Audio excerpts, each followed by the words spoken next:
Hello everyone. आज के video में हम लोग एनसीईआरटी का कुछ जो वन लाइनर स्टेटमेंट है उसको देखेंगे कि वह स्टेटमेंट ट्रू है या फिर फॉल्स है। और यह आप लोग का एनसीईआरटी बुक का है, तो यहाँ से भी आप लोग का बहुत सारा कॉन्सेप्ट क्लियर होगा। ठीक है, जैसा कि मैंने आप लोगों को इसका थियोरेटिकल पार्ट पढ़ाया था और मैंने कहा था कि इसके जितने भी जो एमसीक्यू होंगे वह डिस्कस करेंगे हम लोग। तो देखिए, एनसीईआरटी बुक में आप लोग को इस तरह का क्वेश्चन नहीं दे रखा है कि क्वेश्चन दिए हुए हैं और नीचे 4 ऑप्शन है, तो इस तरह से नहीं है दिए हुए। ठीक है, तो हम वैसे क्वेश्चन को भी इस चैप्टर से जो रिलेटेड होगा लाएंगे, बट अभी हम लोग पहले एनसीईआरटी पूरा इस चैप्टर को पूरा ख़त्म करेंगे, उसके बाद हम नेक्स्ट वीडियो में आप लोगों के लिए उस तरह का क्वेश्चन लाएंगे। तो चलिए हम आज देखते हैं कि एनसीईआरटी में जो ट्रू फॉल्स का दिया हुआ है वह किस तरह का क्वेश्चन दिया हुआ है, और आप लोग का यहाँ से भी बहुत सारा कॉन्सेप्ट क्लियर होगा जो कि आप लोग का बिहार एसटीईटी जो कॉमर्स का परीक्षा आयोजित होने वाला है तो उसमें आप लोगों का बहुत ज़्यादा मदद करेगा।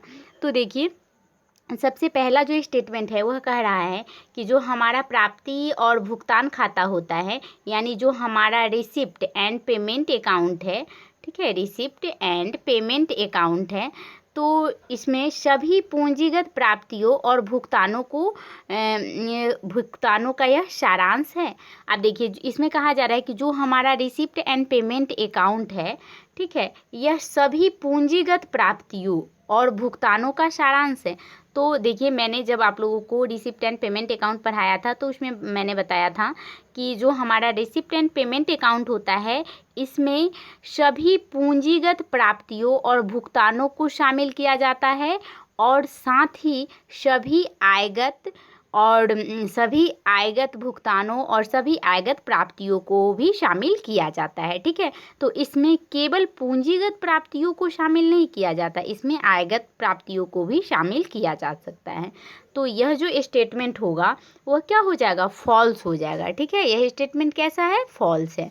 ठीक है, अगर वहीं पे यहाँ दिया हुआ रहता कि प्राप्ति एवं भुगतान खाता में सभी पूंजीगत प्राप्तियों और भुगतानों और सभी आयगत प्राप्तियों और भुगतानों को शामिल किया जाता है, तब तो ये स्टेटमेंट क्या होता, ट्रू होता।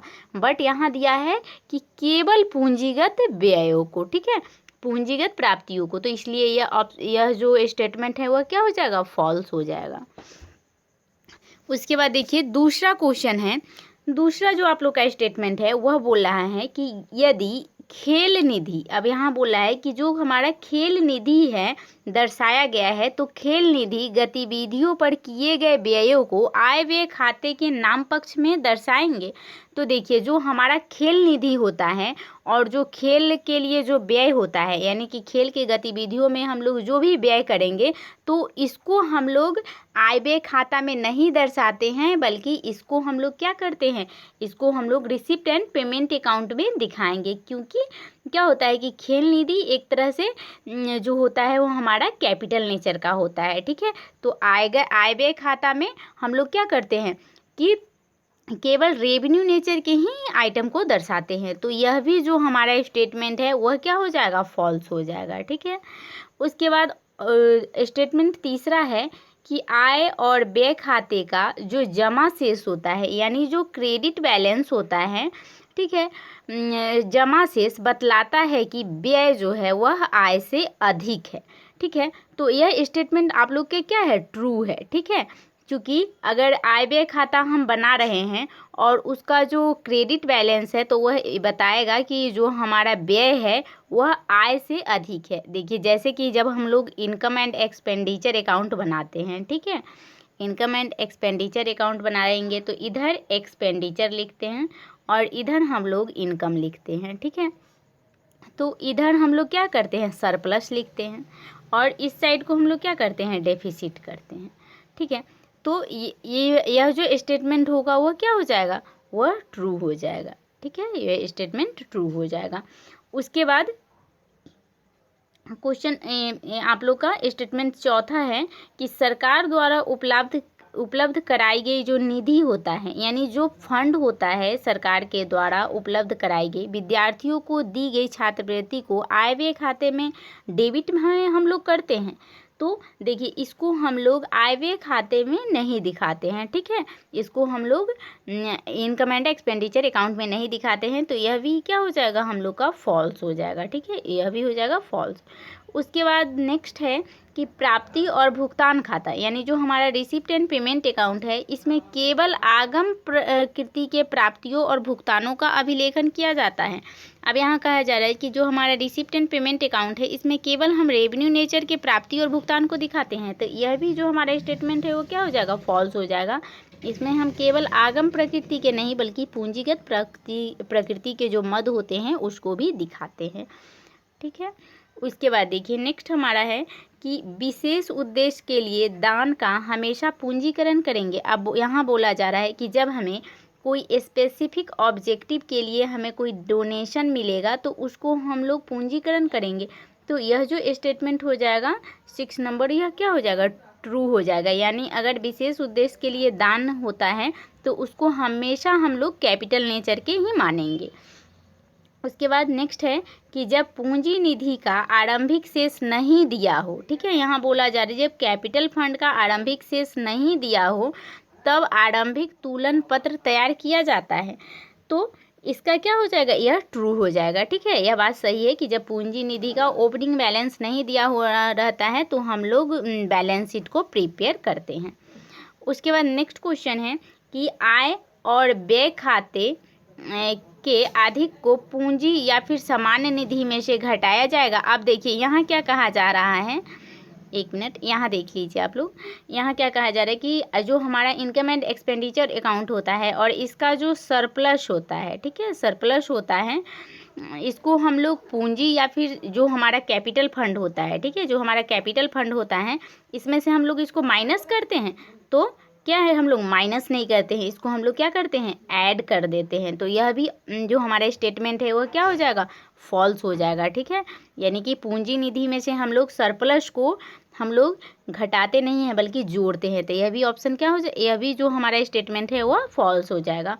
उसके बाद है कि प्राप्ति और भुगतान खाता लाभ हानि खाते के समान है, तो यह तो बिल्कुल ही रॉन्ग है, ठीक है। जो हमारा प्राप्ति एवं भुगतान खाता होता है वह लाभ हानि खाते के समान नहीं होता है, बल्कि यह रोकड़ जो बुक होता है यानी जो कैश बुक होता है इसका सारांश होता है प्राप्ति और भुगतान खाता, ठीक है। तो यह ऑप्शन क्या, यह जो स्टेटमेंट है वह क्या हो जाएगा, फॉल्स हो जाएगा।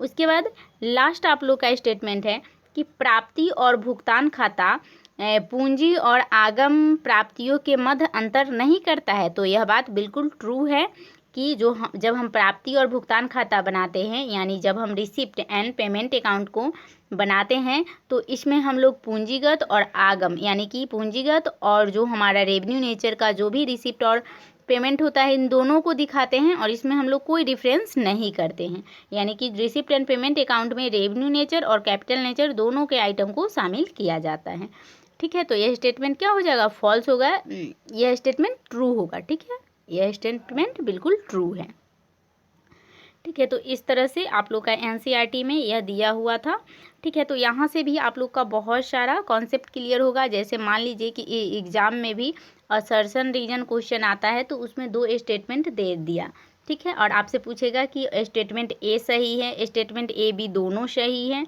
ठीक है, या फिर पूछ देगा कि इनमें से कोई नहीं, या फिर ए केवल बी सही है, ठीक है। तो इस तरह से यहाँ से भी आप लोग का क्वेश्चन बहुत सारा बनेगा, ठीक है। तो आप लोग आज के वीडियो में इतना ही रहने देते हैं, आप लोग इसको कीजिए और फिर हम नेक्स्ट वीडियो में इसके कुछ जो आइटम हैं जैसे कि आप लोग का डोनेशन हो गया, ठीक है, उसके बाद जो आप लोग का सब्सक्रिप्शन का अमाउंट हो गया, ठीक है, इसको हम लोग देखेंगे कि इसको हम लोग इनकम एंड एक्सपेंडिचर में दिखाएंगे या फिर इसको हम लोग जो बैलेंस शीट होता है इसमें दिखाएंगे और फिर हम कुछ और क्वेश्चन को भी करेंगे, ठीक है। तो आज के वीडियो में हम इतना ही रहने देते हैं, फिर लैक्सी को भी हम लोग देखेंगे और फिर जो मेंबरशिप फ़ी होता है या फिर जो ओल्ड एसेट्स होता है उसका विक्रय किया जाता है उसको दिखाएंगे कहाँ पे, ठीक है। यानी यह सब जो आइटम होता है वह रेवेन्यू नेचर के हैं या फिर कैपिटल नेचर के हैं, और जब हम उनके नेचर को पता कर लेते हैं तभी हम लोग उसे रिसिप्ट एंड पेमेंट अकाउंट या फिर इनकम एंड एक्सपेंडिचर या फिर उसको बैलेंस शीट में दिखाते हैं, ठीक है, तो इसको हम नेक्स्ट वीडियो में करेंगे। तो आज के वीडियो में इतना ही। अगर आप लोग को वीडियो पसंद आ रहा है तो आप लोग इसे लाइक कीजिए, चैनल को सब्सक्राइब कीजिए और वीडियो को शेयर कीजिए। ठीक है, तो हम मिलेंगे नेक्स्ट वीडियो में। तब तक के लिए थैंक यू वेरी मच।